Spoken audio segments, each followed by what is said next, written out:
What's up, you guys? Godzilla fan freaks coming at you today with another Masters of the Universe figure review. And today we are going to be taking a look at the Masters of the Universe Revelation Masterverse series figure line. It's a mouthful. Skelegod. Yeah, talk about a mouthful with everything with the Masterverse and then Revelation and whatnot, but without further ado, here's Skelegod. Taking a look at Skelegod today, really great figure, more of a bigger deluxe sized figure. He was actually one of the first ones in the wave to drop, really. He's one of the first figures we got. We even got him before He-Man and normal Skeletor and whatnot, and just awesome sculpt, awesome design. Again, a lot of things Revelation I am 50-50 on, but I actually do like Skelegod's design here. Looks really good. So let's just dive right on into this figure review like we always do, guys, and let's start with that paint job, paint applications, all the colors that we love. Let me go ahead and get his power sword out of the way, which is just He-Man's power sword. There's really no significance to it. His other accessory, actually, beforehand, again, it's in a box somewhere. I couldn't dig it out. I'm sorry, but he has like a little glowing, not glowing, but like translucent green, like fireball fist thing that you can slide over one of his hands if you wanted to. Anyway, okay, that's out of the way. Paint applications. Skelegod. Very dark blues for his main body. A lot of dark blues for the main body. His face, just a normal skull bone ivory color. The ram horns up here are a very like matte purple. You got a little silver up here on the forehead. Black for like the rest of his helmet. It's pretty much like a helmet, basically. Almost looks like the way the crest is here, it almost looks similar to Magneto from X-Men. It's got these giant shoulder pads with blacks, neon greens, some silvers. Chest has neon greens and kind of like a lighter pinkish purple. Gauntlets on his hands are black. Of course, you got green eyes there for the designs and a little bit of like a silver.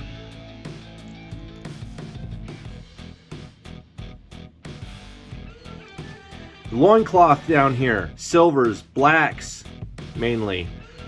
Seems to be a little bit of like a purple wash in the fur there, which is a nice touch. Blue straps here around his thighs, shin guards.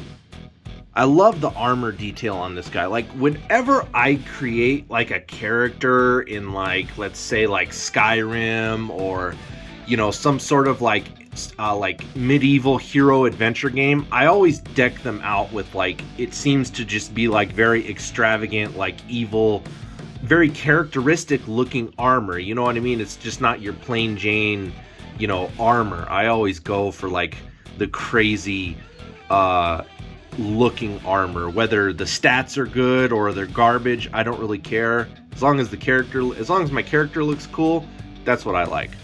But yeah, the shin guards down here, silvers, neon greens, blacks for his feet. Cape, very nice purples going on. Little like grayish studs here for these little weights. I got my Skeletor's got like dust on his cape. I haven't been able to get that out, so I apologize for that. Neon green and clear, actually, too. It's translucent, that's the word. Boy, I can't speak today. Translucent up here for around the neck, giving it that fire, you know, look that it had in the show. Like, his head was pretty much kind of not floating, but it almost kind of gave that illusion that it was floating, and then he just had all this fire underneath around his neck and whatnot. But still, very good paint applications nonetheless.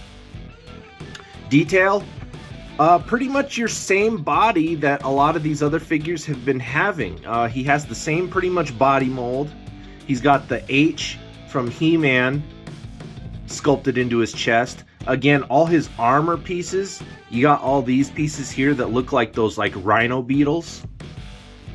And then of course on his arms, really Hordak looking armor for his gauntlets and his shin guards. Really Hordak looking, that's for sure. Especially down here around his loincloth. Hands and, you know, claws, armor that way, very long, pointy. Face looks really good. All the teeth, eyes, nose, everything's sculpted in there. Didn't really go over that with the face, but I mean, he's got little dots there for his eyes, and of course the white is kind of more of like a off-white for the teeth. Just very dirty looking. Anyway, the ram horns though for the head, I love all the lines in the sculpt. They look really, really cool.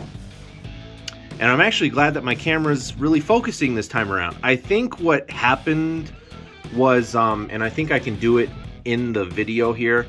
I think what was happening was I always had my videos, because I thought it looked better for these smaller figures to have more of that wide shot. But then when I got close, as you can see, it doesn't focus at all. Like, it doesn't focus as well. Even if I do the hand trick, which Zillafan85 told me to do, it still doesn't work. So I think for the smaller figure reviews, I'm just going to have to start in this close up, because then look at that, it zooms back in and you got a nice crisp picture.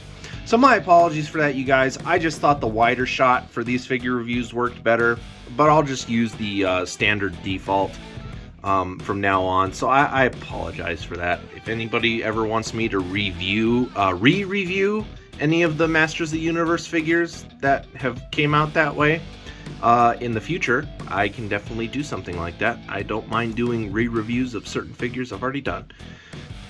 That is not a problem. Anyway, that does it for detail, really. I mean, again, you got all the fire up in here. Looks really good. Again, you got that helmet. Looks very Magneto. Now that I've pointed that out, it does look almost like Magneto's helmet in a way. And it is a helmet. Again, all the muscle detail and everything there, you know, Masters of the Universe guys, they're jacked as always. You got all the straps all over the body, which everything is removable too. You can remove armor pieces and easy enough to pop a hand off. You can slide his gauntlets off. Can't do anything with the feet, of course, but you can remove these up armor pieces and cape and whatnot. Cape, I do like the cape. You know, again, cloth versus plastic. I do prefer cloth as long as it's done right. And the Masterverse figures, again, Skeletor's cape was a little lackluster, but Skelegod's here, I really do like the cape. I like the edging and whatnot. I like these center pieces, and that they're weighted down by these plastic, you know, nubs basically. And then the bottom, I just like the way the edging is, and I like the way the trim is with that lighter purple. It just looks really good to me. I like it a lot. The only thing I don't like about cloth capes, obviously, is cleaning them. Dust sticks to them like a magnet. And so I definitely have to figure out a way to clean that. If anybody knows how to clean cloth capes on figures for dust, put a comment down below, please. I appreciate any info. You know, nobody's perfect. Even though I'm a toy collector and figure collector and whatnot, I don't know everything. You know, there's still some stuff that other people can teach me, and that's why, you know, we just are such an awesome, great community. You know, we help each other out in that regard. Anyway, articulation. Head can look up, can look down, not crazy far because the mold around for the neck and everything, but he can look up decently and then pretty much down straightforward. You can get some head tilt action, which is nice. Gives him a little more character in his posability. You can turn left and right. You can turn all the way around if you ever so please. Get Skelegod doing some exorcist stuff going on. Arms. Because of the shoulder pads, limited range of movement, but you can get them to push outwards. And these are pliable too. They're not like a really hard plastic. As you can see, I'm squishing it. You know, it is a very pliable plastic, so they did keep that in mind. But you can bend his arms out. You can bend them down. They can rotate forward, rotate backward. You do have a bicep swivel in there. Elbows on a double joint, but again, because of the armor pieces, it's really hard to get the full bend out of it, but you can still get a decent bend. Wrists, you can rotate. Again, just because his hands are also big and bulky, they also get in the way of the gauntlets. So his wrists, you can rotate and, you know, hinge. You know, not really a hinge because it's a ball joint, so you can get them to move whatever way you want. No finger articulation or anything like that. Ab crunch. He does have an ab crunch. Moves nicely. Really can't get it to rotate though, but he does have that waist joint, so you can rotate him left and right that way. Legs can kick forward ever so far. Loincloth kind of gets in the way even though it's pliable, so you can kick forward ever so far. Can't really kick backward very far. He does have a thigh cut. As you can see that slit right there, he does have a thigh cut, so you can rotate those thighs. He can do the Eternia splits fairly well. Not a perfect Eternia split, again due to these loincloth armor pieces, but you can get Skelegod to do a decent Eternia split. Knees are on a double joint, kind of tight, but you can get them to bend very well. He does have boot cuts as well, so you can rotate those shin guards. Feet are on a hinge, so you can tilt them downward, you can tilt them upward, and then of course you can get a little bit of a pivot out of them as well. Now that is one thing with mine anyway that I've noticed. I think others have pointed it out too. Getting him to stand can be a chore. Just because these hinges at the ankles are not the tightest, there's some of the loosest joints on him, which is kind of disappointing that some of these other joints are tighter and then that these are so loose. Because getting him to stand, he is a top heavy figure, so you have to get his weight balanced just right.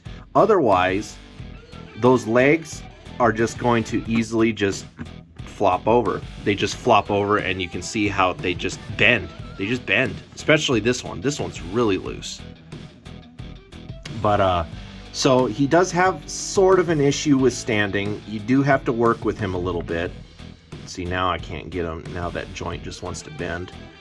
And where I have him displayed, it's hard to really get his feet centered to really support the weight distribution properly, because I have him atop of my Castle Grayskull, but he has taken a tumble several times and knocked down everybody else below. Doing some diving board off of Castle Grayskull, Skelegod has been. Accessories, again, he has that translucent neon green fire effect that you can put over one of his fists if you want, but he also does come with a power sword, and it's just your standard power sword. Nothing crazy. See, now that trick works. Nothing crazy for that power sword though. It's just the same power sword that came with the He-Man. So you just got your, you know, metallic silvers, a little bit more of a matte silver down here, brown for the, the handle. Boy, I can't talk today, dang. Maybe I should have waited to do these figure reviews until I was a little more awake, but I woke up and I was like, it's figure review time. Got the blood groove in there too, on both sides for that detail, so very nice detail. And he holds on to the power sword very well. Sits right in his hand. You can rotate it to where it shows up good, and then there you go. You have Skelegod in all his glory ready to rule over Eternia, being the master of the universe.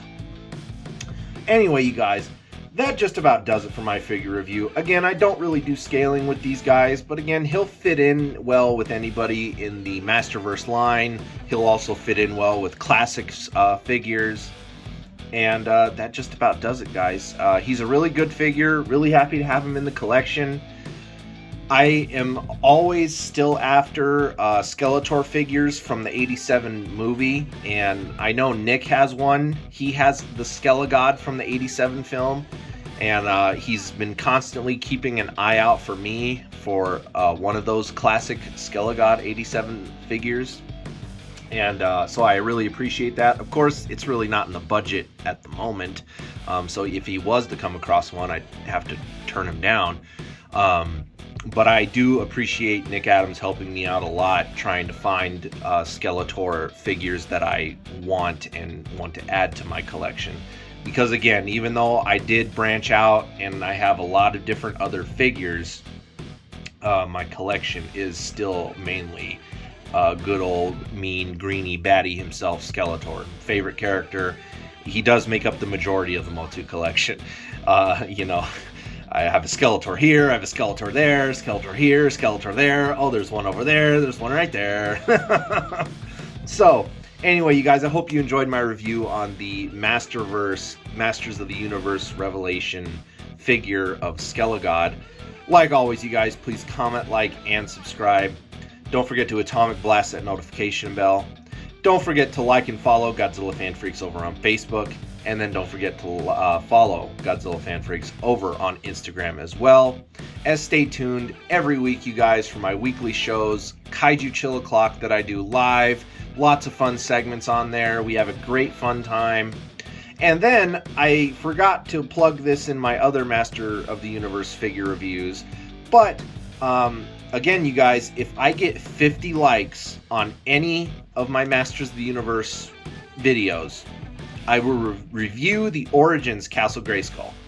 If I get 150 likes on any video, I will review not only Grayskull, but then I will review my classics, Snake Mountain.